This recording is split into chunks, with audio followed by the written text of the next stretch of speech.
गई मेरी तीसरी बहू। ये कहानी शुरू होती है विमला निवास से। विमला जी के दो बेटे थे और दोनों की ही शादी हो चुकी थी। यूं तो बहू के आने के बाद विमला जी को पूरी तरह से फ्री हो जाना चाहिए था, पर विमला जी ऐसी सासू में से नहीं थी। वो तो आज भी जितना हो सके उतना काम करती थी। अरे आप उठ भी जाइए, 5 बज गए। मॉर्निंग वॉक पर नहीं जाना क्या? कभी अपने बेटों को भी मॉर्निंग वॉक के लिए उठा लिया करो। सो सो कर हाथी हो गया दोनों। अरे कभी बहुओं को ही नहीं उठाया तो बेटों को क्या ही उठाऊंगी। उनकी उम्र है, जीने दीजिए। और शादी को दिन ही कितने हुए हैं, देर से सोते होंगे बेचारे। अरे तो मैं कौन सा जल्दी सोता हूँ? 1 बजे तक तो तुम मुझसे लड़ाई करती रहती हो। अब आप ना सुबह सुबह बहस मत कीजिए। जल्दी से ट्रैक सूट पहनिए, हमें वॉक पर जाना है। वॉक से आते ही विमला घर पर झाड़ू लगाकर रसोई में जाती है और सभी के लिए चाय बना देती है।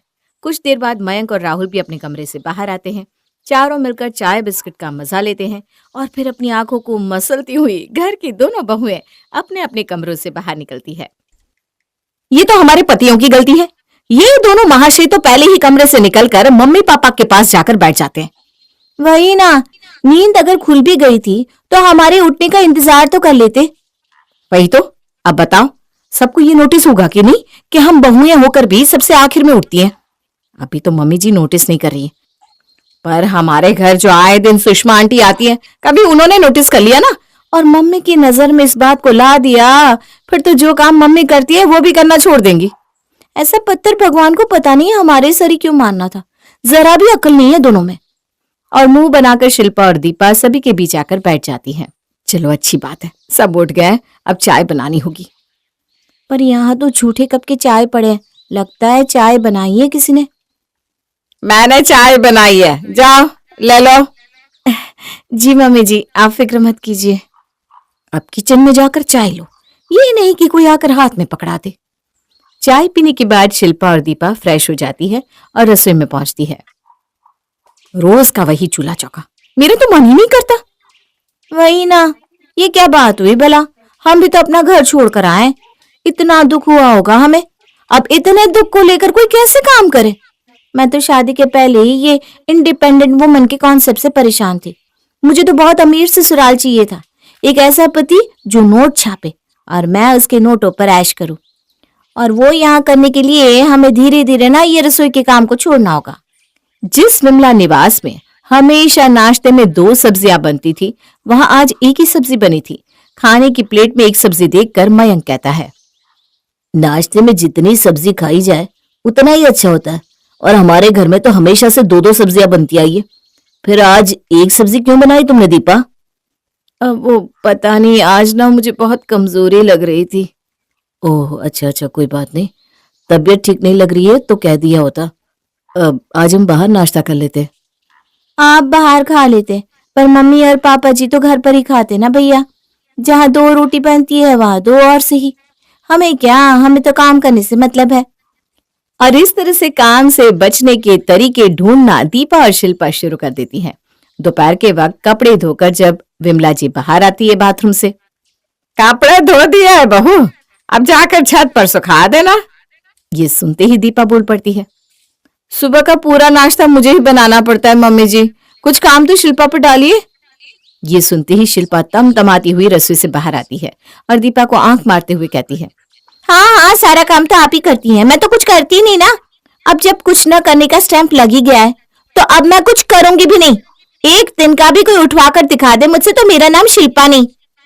और इतनी सी बात पर दोनों इस तरह लड़ लेती हैं कि दोनों में से कोई भी खाना बनाने के लिए किचन में जाता ही नहीं, और फिर सभी की गैर मौजूदगी में दोनों आपस में बात करती हैं। कैसा दिमाग लगाया मैंने, सोचा भी था क्या तूने कैसे डायरेक्ट हमें काम से बचने का इतना अच्छा मौका मिल जाएगा। अब इस लड़ाई के बहाने हम दोनों ही कम से कम छुट्टी तो पा सकते हैं। मान गए भाभी, आपको जिठानी हो तो आप जैसी वरना ना हो। और इस तरह काम से बचने के लिए और अपने शरीर को आराम देने के लिए शिल्पा और दीपा आए दिन किसी न किसी बात पर बहस करके बैठ जाती और एक तिनका तक नहीं उठाती। पर कहते हैं ना, खाली दिमाग शैतान का घर होता है। पहला 1 हफ्ता तो बहुत ही अच्छे से बीत जाता है, पर उसके बाद घर पर खाली बैठी बैठी दीपा और शिल्पा उबने लगती हैं। सारी मूवीज देख ली, स्कूल तक की सारी सहेलियों से फोन पर बात भी कर लिया, पर फिर भी ना कुछ खाली खाली सा लग रहा है। अरे वही हाल तो मेरा भी है। मैं तो सोच रही हूँ क्यों ना हम किटी पार्टी ज्वाइन कर ले। इसी बहाने घर से बाहर भी रहेंगे और मन भी लगा रहेगा। जो इंसान कोई काम ना कर रहा हो वो चुगली और बेकार की बहस के अलावा और करेगा भी क्या। एक दोपहर अपनी फ्रेंड के घर से शिल्पा बड़बड़ाते हुए अपने घर लौटती है। बाप रे बाप, के जमाना आ गया है। इतनी जोश में आई हो, क्या बात हो गई? वही तो, आ तो गई। किस्मत वाले हो तुम कि तुम्हें दिन भर में अपनी बीवी की 24 बार शक्ल देखने को मिल जाती है, वरना मेरी सहेलियों का क्या बताऊं। सुबह घर से निकलती है 10 बजे और रात को 2 बजे तक नहीं आती। अरे भाई, एक ही लाइफ है, यू ओनली लिव वंस, तो जी रही है। अरे कल नैना का डायमंड सेट नहीं देखा था क्या? 70 लाख का था। अरे एक हमारे पति है। वही तो, सबकी स्टोरीज देख देख कर परेशान हो गई हूं मैं। कोई यूरोप जा रहा है, कोई सिंगापुर, और हम ये बगल के रेस्टोरेंट में नान रोटी खाकर आ जाते। कभी किसी से अपनी लाइफ कंपेयर नहीं करनी चाहिए शिल्पा। जिसकी जीभ में फूटी कौड़ी नहीं होती ना, वही एक ज्ञान देता है। तो ज्ञान मत दो मुझे, मैं जा रही हूँ कमरे में, और भूल कर भी ना मुझे आवाज मत देना। इतनी सी बात में इतना गुस्सा क्यों हो रही है बहू? जरा सांस ले ले। आजकल मैं देख रही हूँ जब देखो इस घर में किसी न किसी बात पर कलेश होता ही रहता है। मुझे तो इसका कारण तुम दोनों का खाली दिमाग लगता है। बेकार में अपनी ऐसी सहेलियों के साथ रहना ना बंद कर दो और किसी काम में लग जाओ। अगर घर का काम नहीं करना तो ऑफिस ज्वाइन कर लो। जैसे कि हमारे लिए ही सबने ऑफिस खोल रखा है मम्मी जी। इतना वक्त हो गया हमें पढ़ाई छोड़े, अब कहाँ कोई जवाब देगा। ये कहकर शिल्पा अपना पर्स वहीं सोफे पर छोड़कर कमरे में चली जाती है। अब आए दिन विमला निवास में या तो पार्टी होती या फिर हंगामा। एक शाम पार्टी के बाद विमला अपनी बहू के कमरे में आती है। ए भगवान, ये कमरे की क्या हालत बना रखी है बहू। मुझे तो लगा तू किटी पार्टी करके सिर्फ हॉल को गंदा कर रही है, पर तूने तो अपने कमरे की भी यही हालत कर रखी है। कौन खाना खाकर बिस्तर के नीचे ही प्लेट छोड़ देता है? और ये कपड़े, अरे भाई यहाँ क्यों है? कपबोर्ड क्यों रखा है कमरे में जब उसमें कपड़े रखने ही नहीं है? तो हाथ हो गई। Mummy ji, you only live once. अब उस लाइफ को मैं कपड़े समेटने में खत्म कर दूं? वाह जी वाह, बहुत हो गया। पता नहीं क्यों मैं तुम दोनों बहुओं को लाई थी जब तुम लोगों को आराम ही करना था। बहू रहने जैसा कोई काम कभी नहीं किया तुम दोनों ने। अब तो लगता है मुझे तीसरी बहू ही लानी होगी, वही निभाएगी मेरे बहू होने का फर्ज। तीसरी बहू? तीसरी बहू? तीसरी बहू? और अगली सुबह विमला ले आती है अपने घर अपनी तीसरी बहू, यानी कि घर की काम वाली लच्छो को। तो ये घर है? हाँ, अब से यही तेरा घर है, क्योंकि इस घर की बहू है तो रसोई तक देखना नहीं चाहती। अब तुझे ही सब कुछ संभालना है लच्छो। तुझे जो ठीक लगे वही कर, कोई बीच में कुछ नहीं बोलेगा। मेरे घर की चाबियां ये रही, अब हर कमरे में आ जा सकती है, मेरे कमरे में भी। काम वाली को चाबी देने की क्या जरूरत है मम्मी जी? ये कुछ ज्यादा नहीं हो रहा? ज्यादा क्यों लग रहा है बहू? है? अगर तुझे ज्यादा लग रहा है तो इन चाबियों को तू संभाल ले। पर नहीं नहीं, यू ओनली लिव वंस। चाबियों को संभाल कर तू रखेगी तो लाइफ कैसे जी पाएगी? तो ये सब ना तू मेरी लच्छो पर छोड़ दे और तू आराम से जी बेटा। और यहाँ से विमला का गेम शुरू होता है। झाड़ू उठाकर सबसे पहले लच्छो शिल्पा के कमरे में जाती है। आयो रामा, इतना गंदा कमरा, इस कमरे से साफ तो मेरे घर का कूड़ादान है। अरे तुझे काम करने के लिए रखा गया है ना, कि मुंह चलाने के लिए? मुंह जरा कम चला और झाड़ू मारकर निकल यहाँ से। बढ़िया ही। अरे तो मेरे को क्या फर्क पड़ रहा है? बिस्तर के नीचे और रखो झूठे बर्तन, इसमें तो पहले से ही मक्खी लगेली है, तुम सबको बीमार करेगी। पर तेरे को क्या फर्क पड़ रहा है? तू तो घर पर खाती च नहीं है ना, बाहर का खाती है ना। ये तो मैंने सोचा ही नहीं था दीदी। अब प्लीज इन बर्तनों को हटा दीजिए, इससे तो कुछ नहीं होगा, पर मैं जरूर मर जाऊंगा क्योंकि मैं तो घर पर ही खाता हूँ। अब इनका हाथ नहीं है, घर मेरे हाथ में आ गया भैया। अब ना टेंशन मत लो, कुछ नहीं होने देगी मैं किसी को। घर के सारे कमरों को साफ करने के बाद लच्छो जाती है रसोई में, और उसे रसोई में पहुंचे 2 मिनट भी नहीं होते कि पूरे घर में धुआं भर जाता है। हे भगवान, इसने तो खाने के साथ साथ अवन भी उड़ा दिया। ये ऐसी तीसरी बहू लेकर आई है आप मम्मी जी, ये करेगी हमारे पर राज। अरे तुझे पता भी है यवन कितने का है? यवन ब्रांडेड है, ब्रांडेड। है नहीं था। वही तो, तूने था कर दिया, पूरे 35,000 रुपए का था।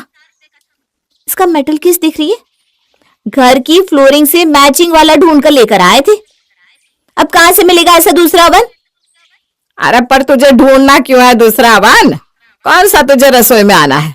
या तो रसोई में लच्छू आएगी या मैं, और हम दोनों को ना इस बारे में ज्यादा नॉलेज नहीं है, इसलिए हमें इन चीजों से फर्क ही नहीं पड़ता। अपनी सास की बात सुनकर शिल्पा चुप हो जाती है।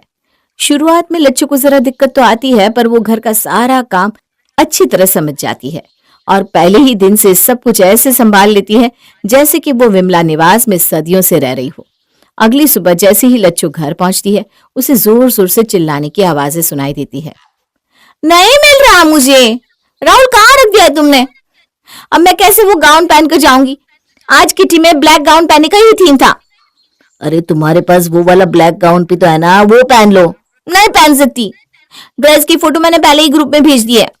नई ड्रेस थी राहुल, 4,500 रुपए की, ऊपर से मेरा प्रोटीन शेक भी नहीं मिल रहा। मुझे जिम जाना है, एक दिन भी जिम मिस हो गया ना तो पूरे शरीर की बैंड बच जाएगी, पूरे हफ्ते की मेहनत बेकार।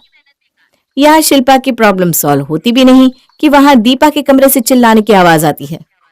अरे मेरी वो रिंग कहाँ गई? इतनी मुश्किल से पैसे जोड़कर मैंने वो रिंग ली थी, अब किटी पार्टी में लोगों को क्या बताऊंगी? अरे तो मैं क्या करूं? एक तो उस रिंग के बारे में तुमने घर पर किसी को बताया नहीं था, अब मुझे क्या पता कि तुम सच में कल कोई रिंग खरीद कर लाई थी या नहीं। जब से तुम लोग घर पर बैठ गई हो, तुम लोगों का दिमाग बस कपड़े पहनने गहने पहनने में ही चलता है। अरे कभी खुद के सेल्फ डेवलपमेंट के बारे में भी सोचो। तुम्हें अंदाजा भी है कि आज की किटी किसके घर में होने वाली थी? अरे मिसेस अग्रवाल के घर में। अगर मैं उनके घर जाऊंगी तो समझ में आ रहा है मेरा कितना क्लोज रिलेशन बन जाएगा उनके साथ। अरे यही तरीका होता है अपने सर्कल को बढ़ाने का, इससे कहते हैं असली सेल्फ डेवलपमेंट। 2 दिन बाद, मम्मी जी कहाँ हैं आप? लच्छो कहाँ हो? ये क्या है, क्या किया तूने इस कुर्ती का? नई कुर्ती थी, मैंने धोने डाली तो तुमने इस पर रंग चढ़ा दिया।